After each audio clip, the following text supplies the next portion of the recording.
What do you think of when you hear the expression, the good life?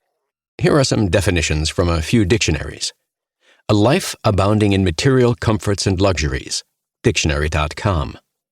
If you say that someone is living the good life, you mean that they are living in comfort and luxury with few problems or worries.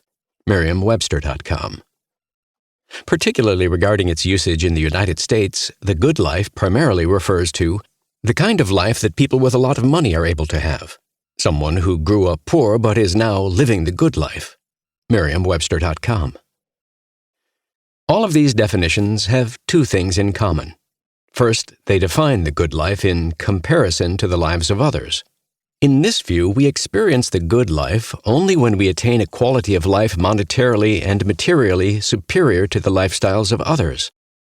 Second, these definitions are all based on external qualities. In this view, we measure the good life by the clothes we wear, the car we drive, or where we live. This is one of the great misconceptions of American society, that the attainment of the good life has to do with what we acquire on the outside. Our culture venerates those who are the fastest, the toughest, the most beautiful, who drive the fanciest cars, or who have the most impressive homes. Our culture has bought into the idea that it's what's on the outside that matters, that this is what defines the good life. It should be obvious, however, that the accumulation of wealth and material possessions doesn't really equate to a good life. For example, the infamous Colombian drug lord Pablo Escobar, 1949 to 1993, founded and led the Medellin cartel. Through his monopolization of the cocaine trade into the United States in the 1980s and early 1990s, he became the wealthiest criminal in history, worth $30 billion at the time of his death. His luxury estate, Hacienda Nápoles, contained a colonial house, a sculpture park, and a zoo with animals from all over the world, including exotic birds, giraffes, elephants, and hippopotamuses.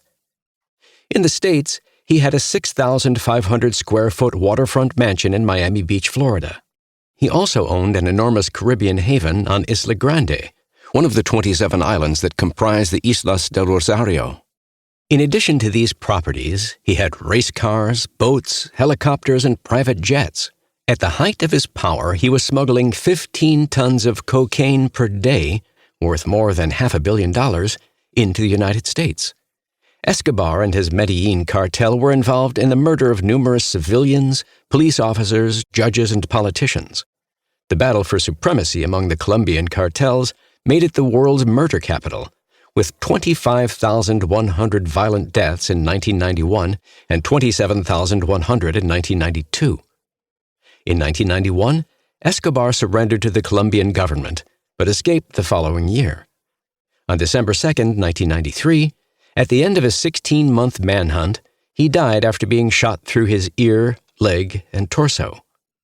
While Escobar may have acquired the outward trappings of success during his 44 years, did he live the good life?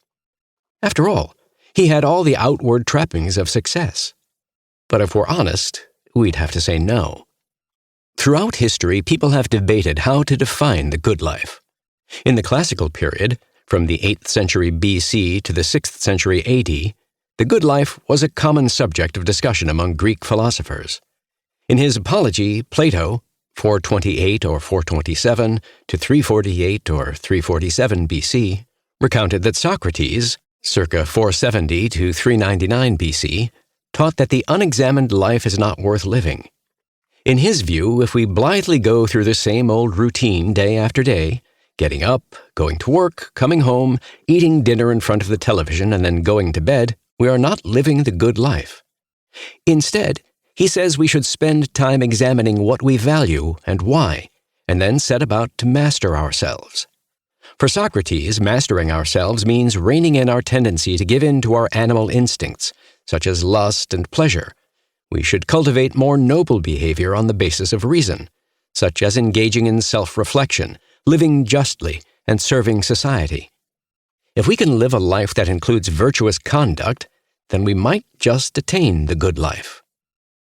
Aristotle, 384 to 322 BC, Plato's student, also wrote about the good life. In his best-known work, Nicomachean Ethics, he deliberated over what would amount to the highest good for a human being.